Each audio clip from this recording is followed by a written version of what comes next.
Shelley Winter Show live, local, topical, and relevant. Let me read this article's opinion article in Marietta Daily Journal.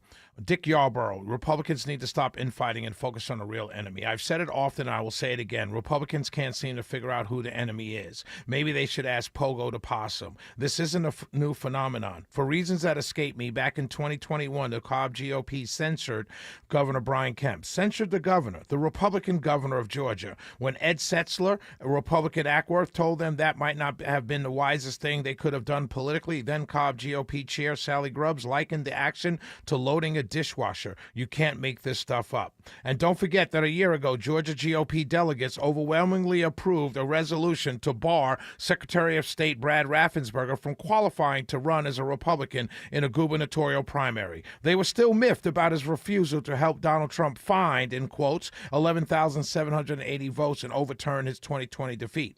Raffensperger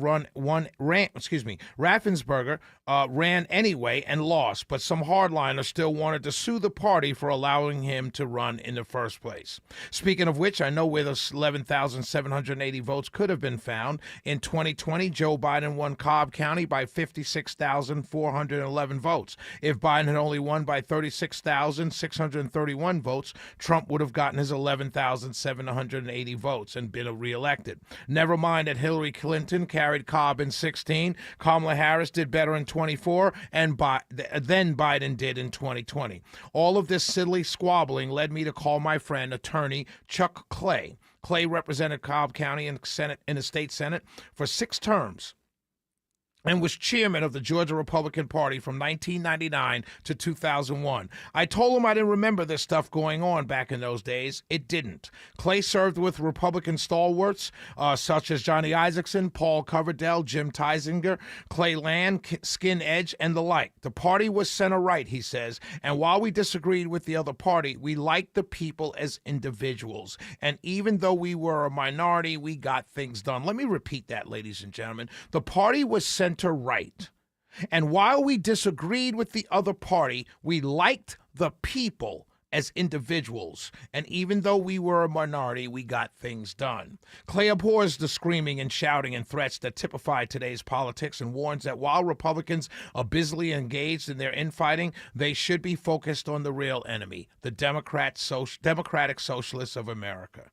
He saw their actions firsthand recently when the Marietta City Council approved the application of Prime Storage Power's Ferry Place data centers. Proponents say the facility occupies a building that already exists, runs on electric service that already exists, consumes no water, generates no meaningful traffic, and will bring jobs to the city. Opponents try to shout down any discussion with yells, bullhorns, banging on windows. That was the work of the DSA. Clay maintains. Here's the killer line right here. Just as Ritnos, R-I-T-N-O, Ritnos, a new term,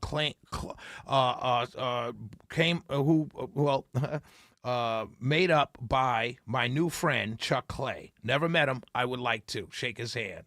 Just as Ritnos, Republicans in Trump's name only, have taken control of the Republican Party, so does it look as though the DSA is going to try and do the same with the Democrat Party, and they had better be taken seriously. There's more, but that's what I wanted to get to. That was the work of the DSA, Clay maintains, just as the Ritnos, Republicans in Trump's name only. God bless you, Mr. Clay. Great editorial, Mr. Yarborough. If I ever see you guys out and about, I would love to shake your hands and say thank you. Because clearly, as this show is now the show for the politically homeless, clearly Shelley Winter is not the only person who feels we've gone astray. We'll be right back. It's the Shelley Winter Show.